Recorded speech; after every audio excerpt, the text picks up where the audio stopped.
Hello दोस्तों, आइए आप सभी का स्वागत है मेरे चैनल टेस्ट अड्डा पर। दोस्तों आज हम बात करेंगे वर्णमाला के। हमने सारे टॉपिक पढ़ लिए हैं। आज हमारा एक नया टॉपिक है जो है वर्णमाला का ही पंचमाक्षर या फिर अनुस्वार। जब हमने कल वर्ण विच्छेद वाला जो वीडियो देखी थी आपने, अगर नहीं देखी है तो अभी तक तो आप चैनल पर जाकर देखेंगे।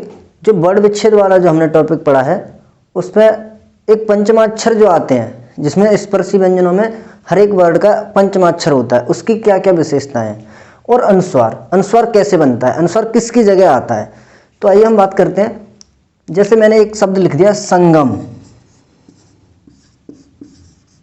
संगम, तो यहाँ पर जो अनुस्वार है वो किसकी जगह आया है, इस पर हम चर्चा करेंगे।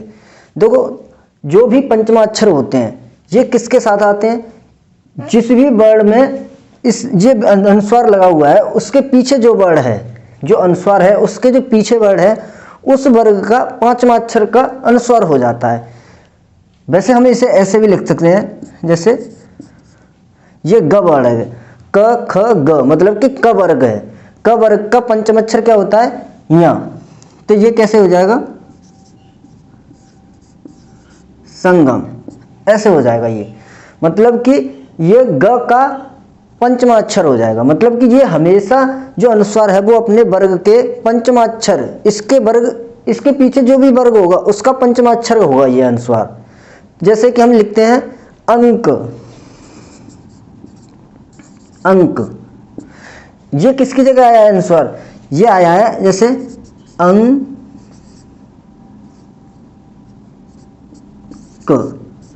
ऐसे लिखा जाएगा अंक। जैसे लिखते हैं हम दिनांक, जैसे दिनांक, तो देखा होगा आपने दिनांक ऐसे भी लिखा जाता है, दे नांग, ऐसे लिख देते हैं कुछ लोग, ऐसे भी सही है, या फिर ऐसे लिख दो दे ना क, ऐसे भी लिख सकते। लेकिन अब आप कुछ लोगों के दिमाग में ये क्वेश्चन जरूर आ रहा होगा कि यहाँ पर वर्तनी की दृष्टि से कौन सा सही है। देखो, वर्तनी की दृष्टि से जो भी वर्ड छोटे से छोटे रूप में लिखा जाए वो वर्तनी की दृष्टि से शुद्ध होता है। जैसे हमारा ये लिखा संगम, देखा जाए तो ये सही है व्याकरण की दृष्टि से, लेकिन वर्तनी की दृष्टि से ये सही है क्योंकि ये इसका एक शॉर्ट फॉर्म बना दिया है, क्योंकि इसकी जगह पंचमाक्षर का अनुस्वार हो जाता है। पंचमाक्षर का क्या हो जाता है, अनुस्वार। जब वो पंचमाक्षर स्वर रहित हो तो उसका क्या हो जाता है, अनुस्वार हो जाता है। जैसे मैं कोई वर्ड ले लेता हूं यहां पर, और जैसे मैंने ले लिया पंडित, इसे मैं साफ कर देता हूं पहले।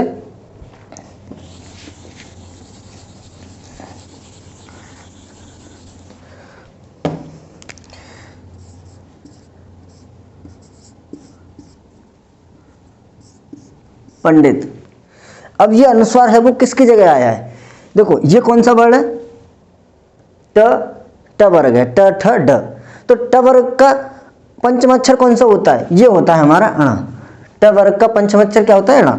तो इसका अगर ये क्यों जरूरी है दोस्तों, शुद्ध वर्तनी के लिए तो हमें यही पढ़ना पड़ेगा कि यही सही है। लेकिन जरूरी क्यों है, अगर मान लो इसका वर्ड विच्छेद पूछ लिया जाए तो वहां पर आप इसकी जगह क्या कौन सा वर्ड लेके आओगे, पंचमाक्षर कौन सा लाओगे। तो इसके लिए ये ज्यादा जरूरी है पढ़ना कि किसकी जगह आता है ये।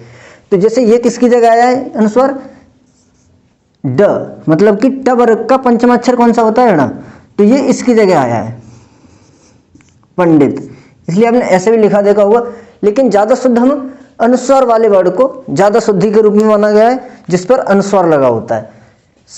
व्याकरण की दृष्टि से ये भी सही है, लेकिन उच्चारण की दृष्टि से, मतलब कि वर्तनी की दृष्टि से ये ज्यादा शुद्ध माना गया है। जैसे और भी वर्ड ले लेते हैं, जैसे मंगल, मंगल, मंगल में अनुस्वार किसकी जगह है, ये हमेशा अनुस्वार है वो अपने दादाजी के साथ ही आता है। दादाजी मतलब कि ये वर्ड, ये अनुस्वार कभी भी चलेगा तो अपने किसी न किसी घर के मुखिया को पीछे जरूर चलाएगा। जैसे छोटे बच्चे होते हैं तो वो जब भी चलते हैं, चलेंगे तुम्हारा हाथ पकड़ के, लेकिन चलेंगे तुमसे आगे आगे। तो इसी तरह से ये अपने छोटे बच्चे की तरह है, ये हमेशा अपने परिवार के साथ वाले के साथ ही आता है, लेकिन चलता उससे आगे है। मतलब कि होगा इस वर्ग का पंचम अक्षर, लेकिन इससे आगे होगा ये। ऐसे यहाँ पर है इस वर्ग का पंचम अक्षर, लेकिन है इससे आगे, अपने ही वर्ग के अक्षर से आगे पहुंचता है, मतलब अपने वर्ग के आगे वाले अक्षर पे पहुंच जाता है ये। जैसे पंडित, मंगल, तो ये किसकी जगह आ जाएगा?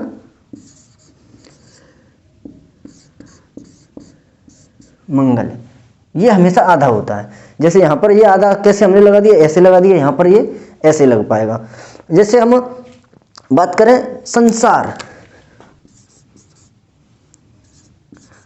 संसार, तो संसार में ये, अब आप कहोगे इस ये तो वर्ग का ही नहीं है कोई, तो यहाँ पर ये किसकी जगह आएगा? म की जगह आएगा। ये किसकी जगह आएगा? म की जगह। तो कैसे हो जाएगा? समसार। इस तरह से हो जाएगा। कैसे हो जाएगा? इस तरह से, समसार।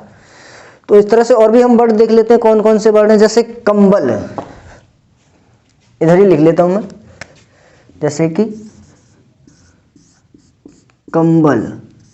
अब यहां पर जो अनुस्वार है वो किसकी जगह आया है? ब। ब कौन सा वर्ग? ब वर्ग का पंचमाक्षर क्या होता है? म। प फ ब भ म, प फ ब भ म। तो इसका जो ब वर्ग है वो कौन से वर्ग का है? ब वर्ग प वर्ग का पंचमाक्षर म होता है। तो कैसे बन जाएगा ये? कंबल ऐसे भी लिख सकते हैं और कंबल को हम ऐसे भी लिख सकते हैं। तो इस तरह से ये कंबल बनता है। हमें ये जानना क्यों जरूरी है? क्योंकि जब हम वर्ण विच्छेद करेंगे किसी का भी, तो अनुस्वार को हम अनुस्वार तो नहीं बना सकते, वहां पर अनुस्वार को हमें किसी वर्ण के रूप में वर्णित करना पड़ेगा। तो वहां पर हमें ये जानना बहुत जरूरी है कि ये अनुस्वार बनता किसकी जगह है।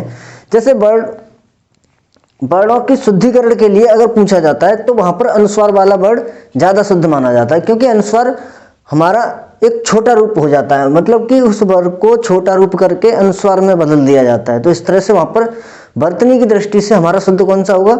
जिस पे अनुस्वार होगा। तो इस तरह से दोस्तों, अगर आपको वीडियो हमारी पसंद आती है तो आप चैनल को लाइक सब्सक्राइब भी कर दिया करें। थोड़ा